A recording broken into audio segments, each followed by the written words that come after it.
বিভিন্ন দেশে বর্তমানে নারীরা চিকিৎসা বিজ্ঞান ও বিভিন্ন ফোর্সে অংশগ্রহণে এগিয়ে যেতে দেখা যায়। ঠিক সেই সময় আমাদের দেশের কিছু কুচক্রী তথাকথিত নারীবাদীরা নারীদের পতিতাবৃত্তিকে বৈধ করার লাইসেন্স পেতে ব্যস্ত হয়ে উঠেছে। এটা কিভাবে দেখছেন? দেখুন, এটা তো বলার অপেক্ষা রাখে না। যারাই এই পথে আসেন, পতিতা বলেন, গণিকা বৃত্তি বলেন, এই পথে যারা আসেন তাদের প্রায় সবার হিস্ট্রি অলমোস্ট কাছাকাছি। এরা বেশিরভাগই কোনো প্রতারণার শিকার হয়ে আসেন, কোনো দালালের খপ্পরে পড়ে আসেন। তারা এ পথে আসার পর এখান থেকে মুক্তি চান, এটা হলো বাস্তবতা। তাদেরকে মুক্তি না দিয়ে তাদেরকে অধিকারের নাম দিয়ে শ্রমিকের মর্যাদা দেওয়ার কথা বলার মানে হলো এদের যে দালালদের সাপ্লাই চেইন আছে সেটাকে বৈধতা দেওয়া। পৃথিবীর অনেক দেশে, অনেক উন্নত দেশে উঠতি বয়সের মেয়েদের, বিভিন্ন রকমের মেয়েদের কিডন্যাপের পরিমাণ দিন দিন বেড়ে চলেছে। কেন কিডন্যাপ বাড়ছে? কারণ আপনি যখন এ জাতীয় কর্মকাণ্ডকে বৈধতা দিবেন, এটাকে পেশা হিসাবে স্বীকৃতি দিবেন, তখন এটা একটা বিজনেস। আপনারা জানেন যে পর্ন ইন্ডাস্ট্রির সাথে হাজার হাজার কোটি টাকার ব্যবসা জড়িত। এখানে ওই দালাল চক্র, পর্ন ভিডিও তৈরি করা, হাজারটা অপকর্ম এখান থেকে আপনার হয়ে থাকে। সেগুলোকে স্টাবলিশড করার জন্য অধিকারের নাম দিয়ে এই জিনিসটাকে সমাজে প্রতিষ্ঠিত করার চেষ্টা করছে কিছু মানুষ। এটা এদেশের শুধু মুসলমানদের ধর্ম বিরোধী বিষয় নয়, খ্রিস্টানদের বিরোধী বিষয়, হিন্দুদের ধর্ম বিরোধী বিষয়, তারপরে আপনার বৌদ্ধদের ধর্ম বিরোধী বিষয়।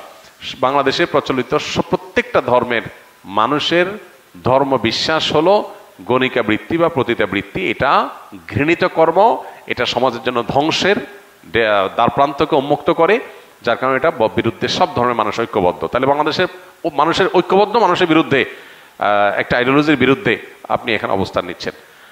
সবচেয়ে ভয়ের বিষয় হলো এটা যখন চালু হবে ঘরে ঘরে, স্কুল কলেজের মেয়েরা তারা অনেকে মনে করবে এটা বৈধ কাজ, অতএব তারা এটাকে টিউশনির মতো করে যেখানে সেখানে যখন তখন তারা এটাকে ইউজ করবে এবং ঘরে ঘরে অশান্তি এবং চরিত্রহীনতা এটা দেখা দিবে। আমাদের সংসারগুলোতে এমনি ভেঙে শেষ, এটা 12টা বাজানোর জন্য নতুন করে এই সংস্কার কমিশন তারা এই সমস্ত বচ্চাপচা সস্তা কালচারগুলোকে আমদানি করছে।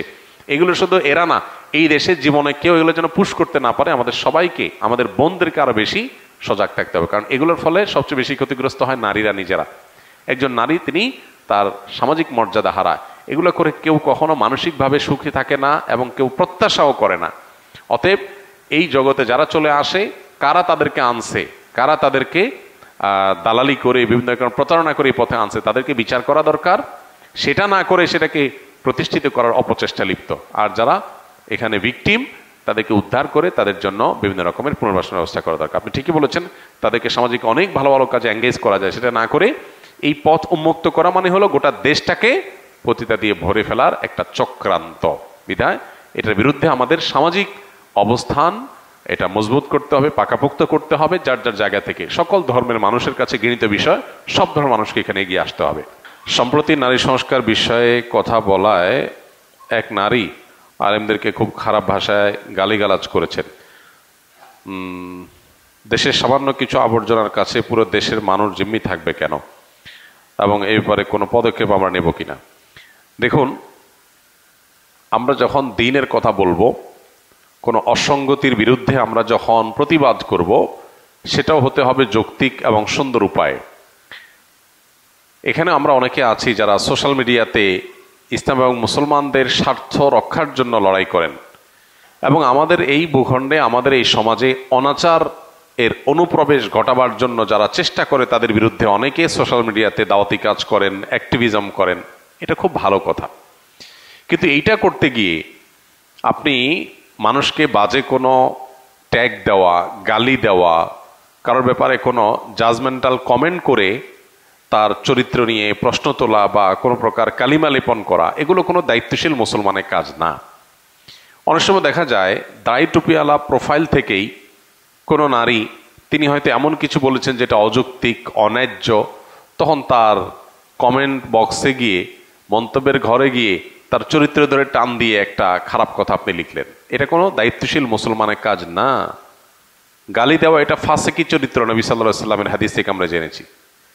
গালি দেওয়া এটা ফাসিকের চরিত্র, মুসলমানের চরিত্র না। নবী করিম সাল্লাল্লাহু আলাইহি সাল্লামের এই 63 বছরের জীবনে এত বিরোধিতা, এত আক্রমণ, এত ষড়যন্ত্র, এত শয়তানি করা হয়েছে তার বিরুদ্ধে, অথচ তিনি কখনো কাউকে গালি দিয়েছেন এরকম একটা দৃষ্টান্ত আমরা দেখাতে পারবো না। তাহলে আমরা কোন মুখে নিজেকে ধার্মিক মনে করে আমরা অন্যদেরকে গালিগালাজ করি?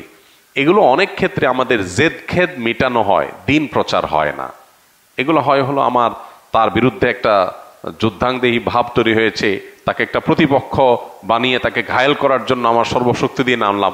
এগুলো আল্লাহর জন্য হয় না। আল্লাহর জন্য হলে আল্লাহর পদ্ধতিতে হইতে হবে, ধৈর্যশীলতার সাথে, সহনশীলতার সাথে, যৌক্তিকভাবে সুন্দরতম উপায়ে দাওয়াতি কাজ করতে হবে। এটা আমাদের করতে হবে। পাশাপাশি এখানে যে নারীর প্রতি ইঙ্গিত করেছেন, এটা তো আমাদের দেশে ওপেন সিক্রেট। আলেম ওলামাদের সাথে যাদের শত্রুতা বা বিদ্বেষ, বা আলেম সমাজকে যারা দুচোখে দেখতে পারে না, তারা চারিত্রিকভাবে বেশিরভাগ ক্ষেত্রে এতটাই লুজ, তাদের ক্যারেক্টার এতটাই দুর্বল এবং খারাপ যে বিভিন্ন সময় তাদের ভালো মানুষের আসল চেহারাটা ফুটে উঠে যায়। আলেমুল আমাদের কেউ যদি মুখ ফসকে কোনো ভুল কিছু বলেন, ভুল তো ভুলই, আমরা ভুলের নিন্দা অবশ্যই করব, সেটা যেই করুক না কেন। মানে অন্যায় কথা যদি কারোর মুখ দিয়ে বের হয়ে যায় সেটাকে আমরা অন্যায় বলবো, খারাপই বলবো। কিন্তু সেটার বিরুদ্ধে সরব থাকা মানুষ যখন নিজে জেনারেলাইজ করে আলেম সমাজকে গালিগালাজ করে, তখন তার আসলে নৈতিক কোনো অধিকার থাকে না আলেম সমাজের কোনো ভুল বা বিচ্যুতি করে কেউ মুখ দিয়ে খারাপ কথা বললে তার বিরুদ্ধে কথা বলার। এখানে একটা নৈতিক অধিকারের ব্যাপার থাকে। আপনি নিজে যখন একই কাজ করেন তখন আরেকজনকে বলাটা, এটা আপনার সাথে যায় না, এটা আপনার অধিকারের মধ্যে পড়ে না। এটা একটা কমন কথা। সো আমরা আমাদের জায়গা থেকে দায়িত্বশীল আচরণ করব। আর এরকম যারা দ্বিচারিতা করে, নিজেরা সারাদিন আলেমুল আমাদের এক হাত নেয়, আবার সকাল বিকাল সবক দিতে আসে, তাদের দ্বিচারিতা এবং দ্বিমুখী আচরণের কথা আমরা মানুষকে জানিয়ে দিব ইনশাআল্লাহ, এবং তাদের ব্যাপারে আদর্শিক যে অবস্থান আমাদের সেটা আমরা পরিষ্কার করব। দুর্গন্ধ ময়লাযুক্ত পানি রিফারিং করার পর তা দিয়ে ওজুবা পান করার হুকুম কি? কোনো প্রাণীতে ময়লা পড়েছে, দুর্গন্ধ হয়েছে, এটা রিপেয়ার করার পর ময়লা বা দুর্গন্ধ যদি দূর হয়ে যায়, সেটা দিয়ে ওযু করাও জায়েজ, পান করাও জায়েজ, গোসল করাও জায়েজ, কাপড় চোপড় ধোয়াও জায়েজ। আর কোনো অল্প পানি, বদ্ধ অল্প পানি যদি হয়, সেখানে যদি নাপাক পড়ে, তাহলে সেক্ষেত্রে সেই পানি ব্যবহার করা জায়েজ নয়। পরিমাণে অনেক বেশি, সেটা খালের পানি, পুকুরের পানি, নদীর পানি, সেটা ময়লা হয়ে গেছে, সেটা যদি রিপেয়ারিং করে পরিষ্কার করা যায়, তাহলে সেক্ষেত্রে আপনার ইয়ের মাধ্যমে, কি বলে এটাকে, পানি শোধনাগারের মাধ্যমে এটা যদি পানিকে বিশুদ্ধ করা যায়, তাহলে সেক্ষেত্রে সেটা জায়েজ হবে, খাওয়া, ওযু করা, পান করা সবকিছু।